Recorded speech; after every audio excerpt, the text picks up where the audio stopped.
So, you want to start a multicam podcast, but you are on a budget. You look at the Atem Mini Pro, but it has no screen.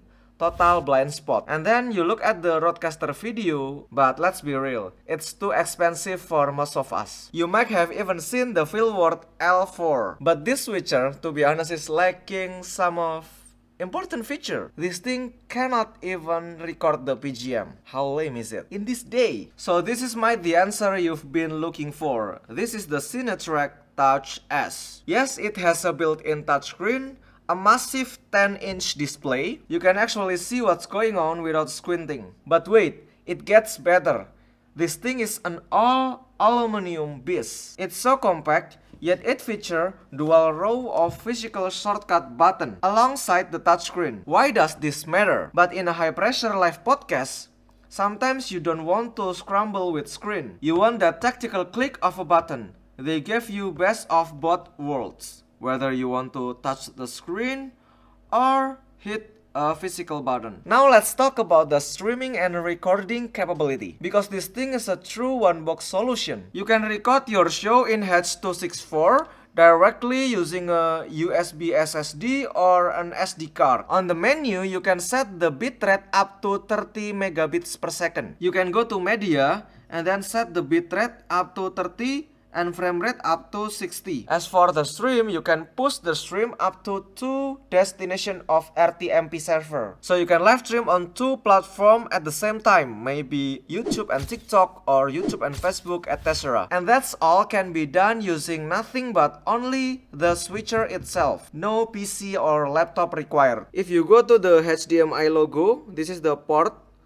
You can set the output frame rate into 60p or 24p or 30p at your convenience. Cinetrack switcher are famous for eating almost any signal you throw at them. You can see all of the input are on the different resolution and progressive and interlace matched together without any hesitation. Seriously, you can say goodbye to an expensive decimeter or converter and any kind of that thing. Since we are talking about podcasts, we should also talk about the audio. How we get the audio to the switcher. I've already tested this switcher in a real world scenario with 4 cameras and using 2 sets of wireless lav mics. I plugged the mic into the camera and the audio went straight to the switcher via HDMI. But you have option to plug the audio directly to the switcher using a stereo 3.5mm audio jack. In terms of audio channel, you can have 1, 2, 3, 4, 5,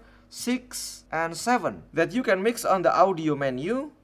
Here's the 1, 2, 3, 4, 5, 6, 7. 7 source of audio channel. If you want to add a delay, you can just set it here. Here's the delay up to 1 second. And for the solo podcaster, this is a killer feature. It has a little joystick that can control up to 4 PTZ camera using Visca over IP. You can pan, tilt, and zoom your camera directly from this switcher. No separate joystick controller. No extra clutter. It saves you space and $100. If you want to make a content for Instagram or TikTok, even live stream, you can go to the port and then layout change to vertical, and then you can also change the output to be vertical, streaming view, vertical.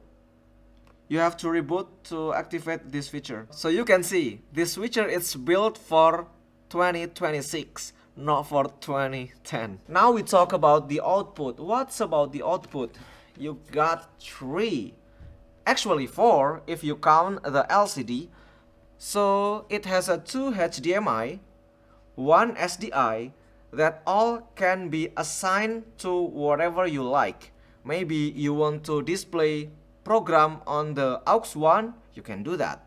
If you want to show the multi-view via SDI, you can do that. And you can also set the screen to be separate with all of them. As you can see, you can set the output source to be anything you want. This level of flexibility is usually reserved for a switcher that costs 3 times as much. Oh, and a quick pro tip. This thing has a mobile tele solution. You can turn your old smartphone or iPad or basically any device that can use a browser and use it as a tele light. Stop buying expensive tele system, just use your junk phone to be your telly. Plus, you can control the switching without download anything.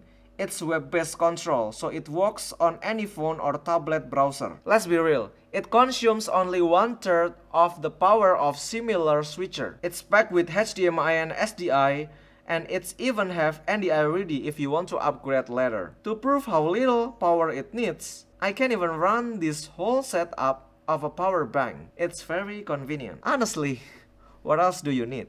My name is Laikul, your live stream buddy. See you guys on the next one. Cheers!